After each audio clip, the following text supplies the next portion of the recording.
دوسرے روز اتوار تھا۔ سب لوگ ناشتہ کر چکے تھے۔ چھٹی ہونے کی وجہ سے ریحانہ نے اسے جگایا نہ تھا اور وہ عطیہ کے ساتھ گھر کے دھندوں میں لگ گئی تھی۔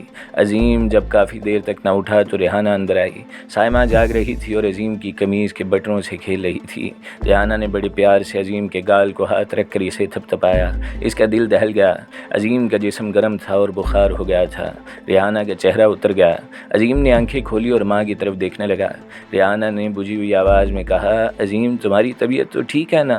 عظیم نے آہستہ آہستہ آنکھیں جھپکائیں۔ امی مجھے وہ کچھ نہ کہہ سکا اور ماں کا اترا ہوا چہرہ دیکھ کر خاموش ہو گیا۔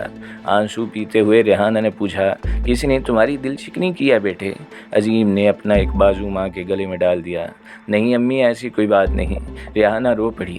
پھر رات ہی رات میں تمہارا ذرا سا منہ کیوں نکل آیا ہے؟ عظیم اٹھ کر بیٹھ گیا۔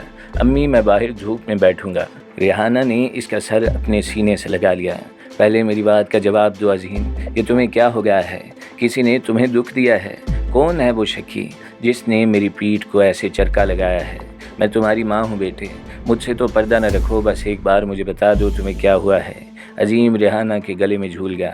کچھ بھی تو نہیں امی، آپ یوں ہی وہم کر رہی ہیں۔ اتنے میں عطیہ اندر آئی اور عظیم سے پوچھا، ناشتہ لاؤں بھائی؟ عظیم چپ ہی رہا، لیکن ریحانہ نے عطیہ سے ناشتہ لانے کو کہہ دیا اور عطیہ باہر نکل گئی۔ تھوڑی دیر بعد وہ لوٹی تو اس کے ہاتھ میں کھانا، دوسرے میں پانی کا لوٹا اور کاندھے پر تولیہ تھا۔ عطیہ نے عظیم کا منہ ہاتھ وہیں دھلوایا۔ عظیم تولیے سے ہاتھ منہ پہنچنے لگا اور عطیہ نے میز کھینچ کر اس کے سامنے ناشتہ لگا دیا۔ ریحانہ کی طرف دیکھتے ہی عظیم نے دکھتے ہوئے لہجے میں کہا، دل نہیں کرتا ناشتے کو امی؟ ریحانہ نے جھک کر اس کی گردن چوم لی۔ کھا لو بیٹے، رات بھی تم نے کچھ نہ کھایا تھا۔ وہ عظیم کے پاس بیٹھ کر اپنے ہاتھ سے اسے کھلانے لگی۔ ناشتے کے بعد اس نے چائے پی اور اٹھ کر باہر آ گیا۔ عطیہ نے یوکلپٹس کے تنے کے ساتھ دھوپ میں کرسی لگا دی اور وہ وہاں بیٹھ گیا۔ کیسر بھی وہاں بیٹھا ہوا تھا۔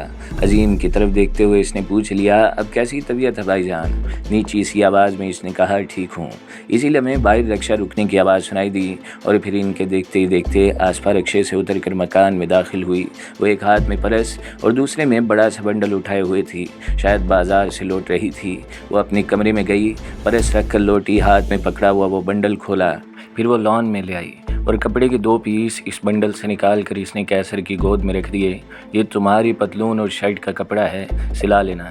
پھر وہ عظیم کے پاس آئی اور ویسے ہی 2 پیس اس نے عظیم کی گود میں رکھ دیے۔ یہ آپ کے ہیں۔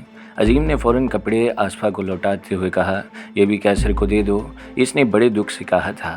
آسفا نے تیز نگاہوں سے اسے دیکھا، کیوں؟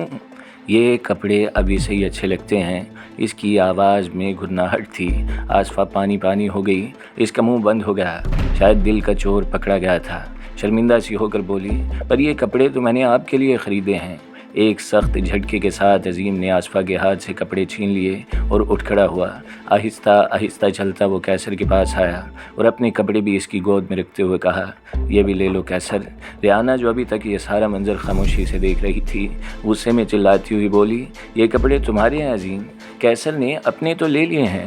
عظیم پیچھے ہٹ گیا اور گردن جھکاتے ہوئے کہا، میں نے کیا کرنے ہیں امی؟ یہ پڑھ رہا ہے، اسے کپڑوں کی ضرورت ہے، میرے پاس پہلے ہی کافی کپڑے ہیں۔ ریحانہ نے اسے بری طرح ڈانٹ دیا۔ عظیم ادھر میرے پاس آؤ۔ عظیم آہستہ آہستہ چلتا ریحانہ کے پاس آیا اور گردن جھکا کر اس کے سامنے کھڑا ہو گیا۔ قبل اس کے ریحانہ اسے اور ڈانٹتی اور خفا ہوتی۔ عظیم کی آنکھوں سے 2 آنسو نکل کر ریحانہ کے پاؤں پر گر گئے۔ وہ بیچاری تحلیل ہو کر رہ گئی اور سارا غصہ عظیم کی حالت دیکھ کر پل میں رفع ہو گیا۔ عظیم نے اپنے سر کو جھٹکا دیا اور اپنے کمرے کی طرف بڑھ گیا۔ میں ذرا وہاں جاؤں گا امی، میں کپڑے بدل لوں۔ ریحانہ اپنی جگہ پر گمسم کھڑی رہی۔ عظیم کو روکنے کی جرت نہ ہو سکی اور عظیم تیز تیز قدم اٹھاتا ہوا کمرے میں چلا گیا۔ بات پر بہن بھائیوں میں بیٹھ کر کہکے لگانے والا عظیم بجھ سا گیا تھا۔ اس شمع کی مانند جو کسی کو دیکھے بغیر اپنی روح کو جلاتی رہتی ہے، اس نے چپ سادھ لی تھی۔ تپتے اور تنہا صحرا کی طرح وہ نا امیدی، زولیدہ حالی، وحشت اور زندگی اور فسادیت کا شکار ہو گیا تھا۔ حالات نے اسے کچل کر بنجر زمین پر بیری کی تتلیوں سے بنے ہوئے اس قفس کی طرح اداس کر دیا تھا، جس پر کوئی پرندہ و پنچھی ہو۔ ذہنی مفلسی کے دباؤ تلے وہ اپنی ذات میں گم ہو کر رہ گیا تھا، بالکل سمندر میں آزادانہ کف اڑاتی ہوئی ان موجوں کی طرح جو سمندر سے اڑ کر کنارے کی خشک ریت میں جذب ہو کر ہمیشہ کے لیے اپنا وجود کھو دیتی ہیں۔ صرف ماں اور عطیہ کا دل رکھنے کے لیے وہ ان کے پاس گھڑی دو گھڑی بیٹھ کر باتیں کر لیتا، ورنہ اس نے اپنے آپ کو متاثر کر لیا تھا۔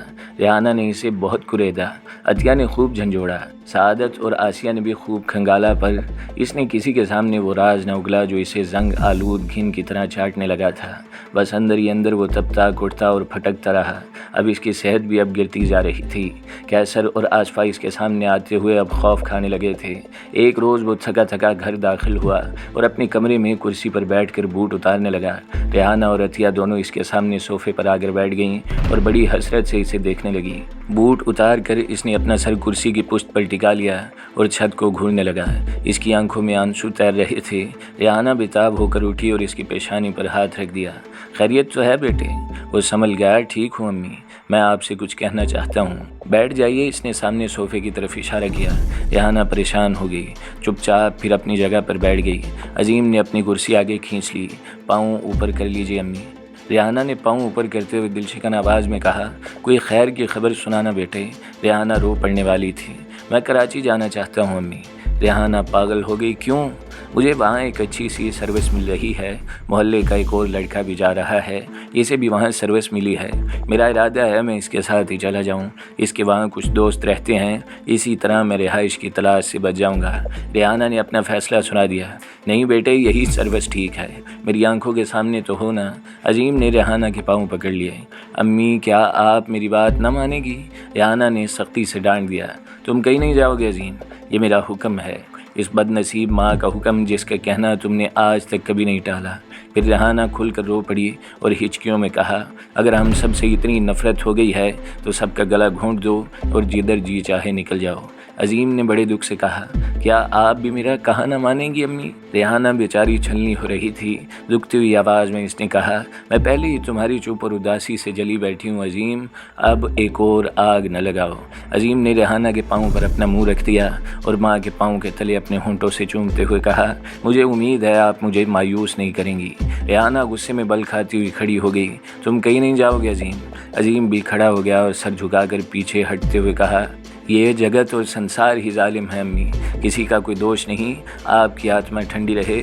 اگر آپ چاہتی ہیں کہ میں یہاں رہ کر موم بتی کی طرح پگھل پگھل کر جان دے دوں، اگر آپ پسند کرتی ہیں کہ میری روح کو میرے جسم سے نفرت ہو جائے اور میرے اجزائے ہستی بکھر جائیں، تو یوں ہی صحیح امی، میں سمجھوں گا میں نے اپنی زندگی کے امتداد کو سمیٹ کر اپنے آپ کو اپنی ماں پر قربان کر دیا ہے۔ امی آپ کی خوشی میری قربانی مانگتی رہے تو خدا کی قسم آپ دیکھیں گی میں اچھی ماں کی خوشنودی کے لیے ثابت قدم رہوں گا۔ عطیہ اپنی جگہ پر بیٹھی پھوٹ پھوٹ کر رونے لگی۔ ریحانہ آگے بڑھی اور عظیم کو لپٹاتے ہوئے اس نے رندی ہوئی آواز میں کہا، جو تم کہو گے وہی ہوگا۔ پھر وہ تیزی سے باہر نکل گئی اور سعادت کے ہاں داخل ہو گئی۔ وہ دونوں باپ بیٹی بیٹھے باتیں کر رہے تھے کہ ریحانہ اندر داخل ہوئی۔ سعادت کھڑے ہوتے ہوئے بولے، آئیے بھابھی۔ ریحانہ آگے بڑھ کر آسیہ کے پاس بیٹھ گئی اور گلوگیر لہجے میں کہا، ایک نئی مصیبت آن پڑی ہے بھیا۔ سعادت گھبرا گئے، کیا؟ عظیم کراچی جانا چاہتا ہے۔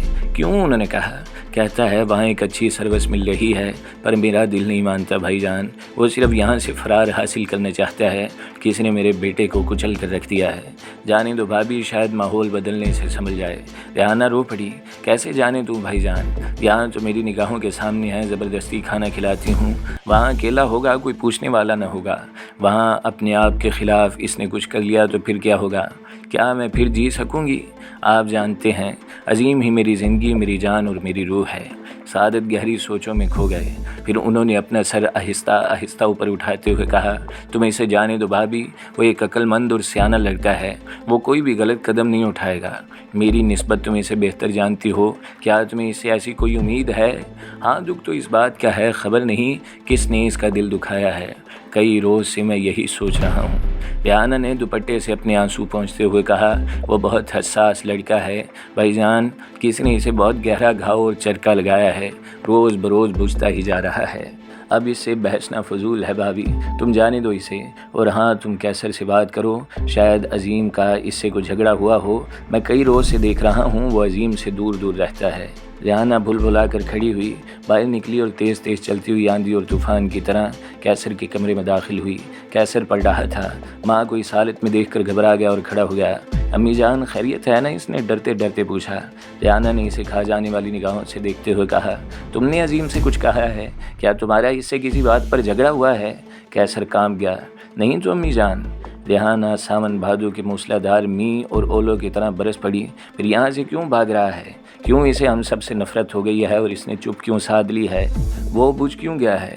وہ دن کو مجاہدہ اور رات کو بیداری کرنے والوں کی طرح اپنی ہی زندگی سے تھک کیوں گیا ہے؟ گھر کے بسرام اور ماں کی محبت کو کیوں لات مار رہا ہے؟ کیوں اس کی آنکھیں پتھرا گئی ہیں؟ کیوں اس کے چہرے پر وحشی جلال آ گیا ہے؟ اور کس لیے وہ اپنی زندگی کی آخری سرحدوں کو بھاگنے لگا ہے؟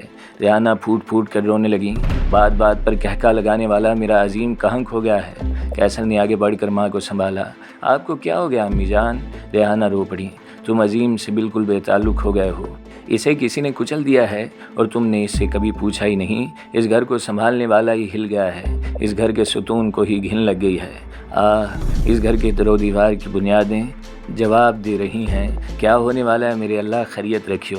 کیسر ریحانہ کے سامنے مجرموں کی طرح کھڑا تھا۔ ریحانہ جب دوسرے کمرے میں داخل ہوئی تو عظیم کھانا کھا چکا تھا اور عطیہ اس کے ہاتھ دھلا رہی تھی۔ قریب ہی سائمہ بیٹھی تھی۔ ریحانہ عظیم سے قریب ہوتے ہوئے بولی، تم ضرور کراچی جانا چاہتے ہو بیٹے؟ عظیم کھڑا ہو گیا۔ میں نے آپ سے کبھی مذاق بھی کیا ہے امی؟ کیا کیا ساتھ لے جاؤ گے؟ عظیم بھاگ کر ریحانہ سے لپٹ گیا۔ او میری اچھی امی، ساتھ کیا کیا لے جاؤ گے؟ انہوں نے کہا، بس ایک بستر اور زیادہ سے زیادہ 2-4 جوڑے کپڑے۔ ریحانہ نے اسے ایسی نگاہوں سے دیکھا جن میں شکایت ہی شکایت اور شکوہ ہی شکوہ تھا۔ عظیم ماں کی جلتی ہوئی ان نگاہوں کی تاب نہ لا سکا اور ایک طرف ہٹ گیا۔ پھر وہ دروازہ کھول کر باہر نکل گیا۔ ریحانہ کچھ دیر تک کمرے کے اندر کھڑی رہی، پھر وہ بھی عظیم کے پیچھے پیچھے باہر نکل گئی۔ ریحانہ نے دیکھا عظیم دائیں طرف کیسر کے کمرے میں داخل ہوا تھا۔ ریحانہ کو شبہ ہوا، وہ بھی اس کمرے کے دروازے پر جا کھڑی ہوئی اور دونوں بھائیوں کی بات چیت سننے لگی تھی۔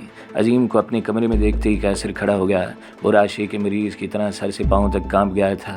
عظیم اس کے سامنے کرسی پر بیٹھ گیا، پھر دروازے پر کھڑی ریحانہ کے کان میں عظیم کی آواز پڑی، بیٹھ جاؤ۔ کیسر بیٹھ گیا۔ اس کے چہرے پر کئی اجنبی رنگ تیزی سے آمد و رفت کر رہے تھے۔ عظیم کی سنجیدہ آواز پھر ابھری، میں کل کراچی جا رہا ہوں کیسر۔ امی مجھے بتا چکی ہیں، اس نے کہا۔ میرے بعد امی، عطیہ اور بیبی کا خیال رکھنا۔ تمہیں پتہ ہے ہمارے سر پر باپ کا سایہ نہیں ہے، ہم دونوں بھائی ہی ان تینوں کے لیے سب کچھ ہیں۔ میرے بعد امی کو محسوس نہ ہو کہ میں گھر پر نہیں ہوں۔ یاد رکھو وہ ایسی ماں ہیں جو بہت کم بیٹوں کو نصیب ہوتی ہیں۔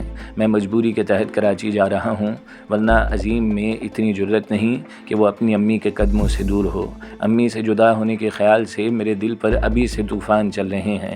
بیبی بات بات پر ضد کرے گی، اس کا دل نہ دکھانا۔ عطیہ ہماری جوان بہن ہے، اس کی ہر بات ماننا۔ وہ ایک عقل مند اور سلجھی ہوئی بہن ہے، وہ کسی کو شکایت کا موقع ہی نہیں دیتی۔ میں ہر ماہ روپے بھیجا کروں گا، تم دل لگا کر پڑھنا۔ اب امی کی ساری امیدیں تم سے وابستہ ہیں۔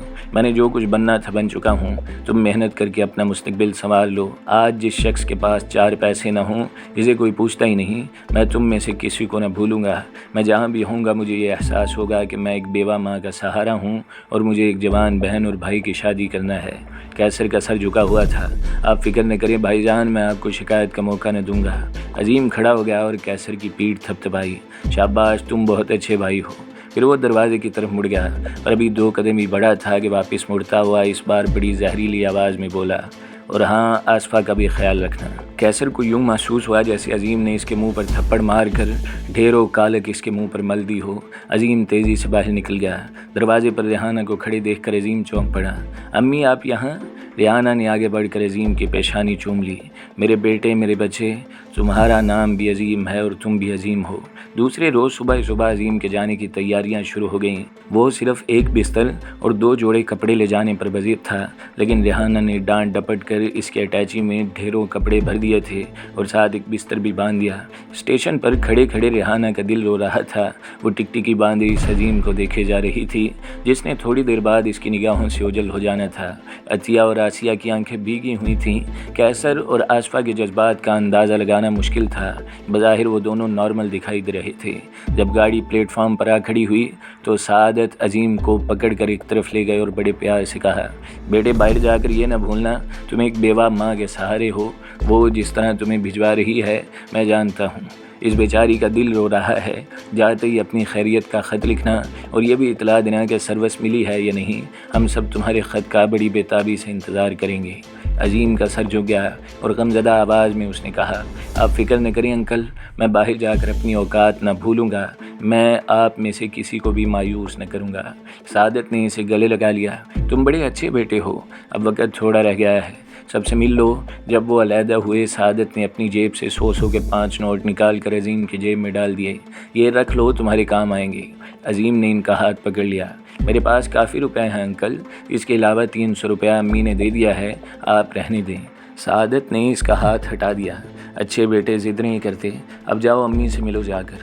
عظیم ریحانہ کے پاس آیا، وہ بیچاری پاگلوں کی طرح اسے چومنے لگی۔ عظیم اس کا ہاتھ پکڑ کر ایک طرف لے گیا۔ امی میری بات سنیے۔ ایک طرف ہٹ کر اس نے آسپا سے اپنی منگنی کی انگوٹھی اتار دی اور ریحانہ کو تھماتے ہوئے کہا، یہ سنبھال کر رکھ لیں امی۔ ریحانہ پریشان ہو گئی، یہ برا شگن ہے بیٹے، انگوٹھی پہنے رکھو۔ نہیں امی، باہر مجھ سے یہ گم ہو جائے گی۔ گم ہو جائے گی تو جہنم میں جائے، میں اور بنوا دوں گی اپنے بیٹے کو۔ عظیم نے ضد کرتے ہوئے کہا، آپ رکھ لینا امی۔ ریحانہ نے چپ چاپ انگوٹھی اپنی مٹھی میں دبا لی۔ بیٹے کے جدا ہونے کے موقع پر وہ کوئی نئی بات کھڑی نہیں کرنا چاہتی تھی۔ ریحانہ اسے لے کر اس جگہ آئی جہاں عطیہ اور آسیہ کھڑی تھیں۔ عطیہ نے بیبی کا ہاتھ پکڑ رکھا تھا۔ عظیم نے پہلے جی بھر کر بیبی کو پیار کیا، پھر اس نے عطیہ کے کان میں کہا، میرے بعد امی کا خیال رکھنا عطیہ، یہی سمجھ کر میرے بعد تم ان کی بیٹی نہیں ان کا عظیم ہو۔ عطیہ بیچاری ہونٹ کاٹتی ہوئی رو پڑی۔ ریحانہ اور آسیہ دونوں بہن بھائی کو پریشانی سے دیکھ رہی تھی۔ عظیم نے پھر عطیہ سے کہا، میرے خطوں کا جواب جلدی دینا، امی کو کبھی فرصت نہیں بھی ہوتی، مگر تم باقاعدگی سے خط لکھنا، بیبی کا بھی خیال رکھنا۔ عطیہ نے آنسو پہنچتے ہوئے کہا، آپ بے فکر رہیں بھیا، آپ کی بہن آپ کو مایوس نہیں کرے گی، جب تک آپ ہمارے سر پر ہیں ہمیں کوئی فکر نہیں ہے۔ عظیم پیچھے ہٹا اور پیار سے آسیہ کے سر پر ہاتھ رکھتے ہوئے کہا، اچھا آسی، خدا حافظ۔ آسیہ بیچاری منہ سے تو کچھ نہ کہہ سکی، صرف اپنے آنسو پہنچ کر رہ گئی۔ اس کے بعد عظیم کیسر اور آصفہ سے ملا اور گاڑی میں بیٹھ گیا۔ سیٹیاں بجیں، گاڑی نے ہارن دیا اور روانہ ہو گئی۔ سب لوگ پلیٹ فارم پر اداس کھڑے تھے۔ گاڑی جب نظروں سے اوجھل ہو رہی تھی، ریحانہ نے دونوں ہاتھ آسمان کی طرف اٹھاتے ہوئے دکھتے لہجے میں کہا، یا اللہ میرا بیٹا خیریت سے لوٹے، میرے بچے کی خیر ہو میرے مولا، تو ہی اس کا حامی و ناصر ہے۔ اسی طرح کی دعائیں دیتی ہوئی ریحانہ سب کے ساتھ پلیٹ فارم سے باہر نکل گئی تھی۔